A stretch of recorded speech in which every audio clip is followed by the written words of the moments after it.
সূচনা রানী রবি দাস। আমার বাবা শ্রী সত্যকুমার রবি দাস, মাতা শ্যামলী রানী রবি দাস। আমি নিমগাছি বহুমুখী উচ্চ বিদ্যালয় থেকে 2023 সালে GPA 5 নিয়ে SSC পাশ করি এবং নিমগাছি ডিগ্রি কলেজ থেকে GPA 5 নিয়ে SSC পাশ করি। পরবর্তীতে বাড়িতে বসে অনলাইনের মাধ্যমে প্রিপারেশন নিয়ে জগন্নাথ বিশ্ববিদ্যালয়ে ইতিহাস বিভাগে চান্স প্রাপ্ত হয়েছি। আমার বাবা সোনাখাড়া ইউনিয়ন পরিষদের একজন গ্রাম পুলিশ। আমার মা একজন গৃহিণী। আমার ভর্তি হয়েছি একজনের সহযোগিতায়। গ্রাম পুলিশের বেতন খুবই সামান্য, এইটা দিয়ে সংসার চালানোই খুবই কষ্ট। তারপরে আবার ভার্সিটির খরচ চালানো এতটা সম্ভব না। আমি সত্যকুমার, গ্রাম পুলিশ, সোনাখাড়া ইউনিয়ন পরিষদ, রায়গঞ্জ, সিরাজগঞ্জ। আমার মিয়া জগন্নাথ বিশ্ববিদ্যালয়ে চান্স পাইছে। মেয়েটা ভর্তি করার জন্য সহযোগিতা করছে ক্ষমা রেজাউল করিম, খুলনা বিশ্ববিদ্যালয়ের আমাদের গ্রামের লোকের সহযোগিতায় মেয়েটা বিশ্ববিদ্যালয়ে ভর্তি হয়েছে।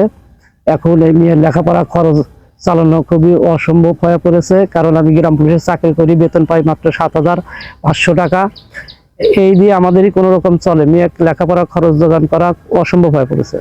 এখন আমার মেয়ে লেখাপড়া করানোর মতো অত টাকা পয়সা নাই। এখন সরকারের কাছে দাবি, আমাকে যদি কেউ সহযোগিতা করে তাহলে মেয়েটা আমি আরো উচ্চ শিক্ষায় লাভ করে দেশের সেবা করতে পারবে। মোহাম্মদ আব্দুল জব্বার মিয়া, 2 নং সোনাখালী ইউনিয়ন পরিষদের প্যানেল চেয়ারম্যান।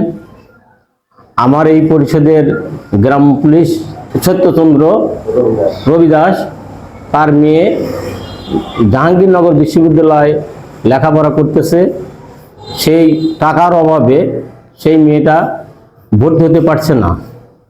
এই এলাকার যদি বিত্তবান লোক বা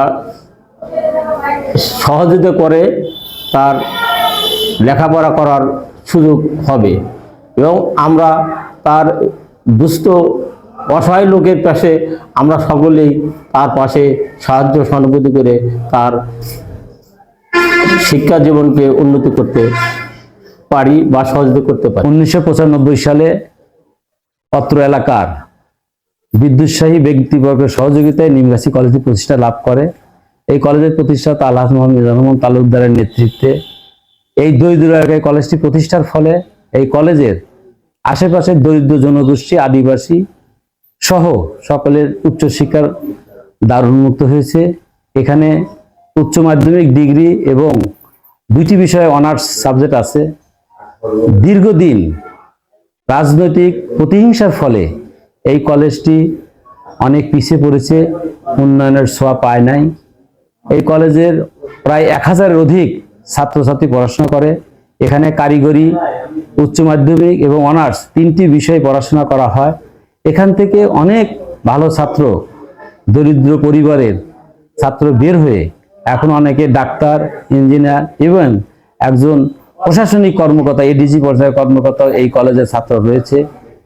বিশেষ করে এই কলেজে 5ই আগস্টের পরে এখানে 2টা বড় বড় জনসভা হয়। বিএনপির নেতৃত্বে আমাদের জনাব ইকবাল হাসান টুকু সাহেব উনি এসেছিলেন। ইনি কলেজ দেখে একটি কথাই বলেছিলেন, এই কলেজটি দেখলেই বিগত 17 বছরের কথা মনে পড়ে। এই কলেজের উন্নয়ন দরকার, একাডেমিক ভবন করা দরকার। সিরাজগঞ্জ জেলায় কোনো ভবন হলে এই কলেজকে সর্বপ্রথম ভবন দিবেন বলে উনি কথা দিয়েছিলেন। আমাদের নেতৃবৃন্দ এখানে জনসভা করে একই কথা বলেছেন। গত বছর এই কলেজ থেকে আমাদের একটি দরিদ্র পরিবারের একটি মেয়ে, তার বাবা ইউনিয়ন পরিষদে ছোট্ট একটি চাকরি করে, সে ভালো রেজাল্ট করেছে এবং জগন্নাথ বিশ্ববিদ্যালয়ে ভর্তি হওয়ার সুযোগ পেয়েছে। এই দরিদ্র পরিবারের পিছে সকলের সহযোগিতা দরকার। আমরা কলেজ থেকে সহযোগিতা করছি।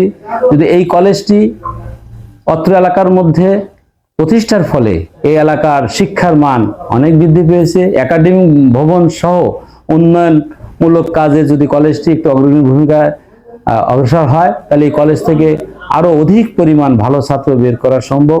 এই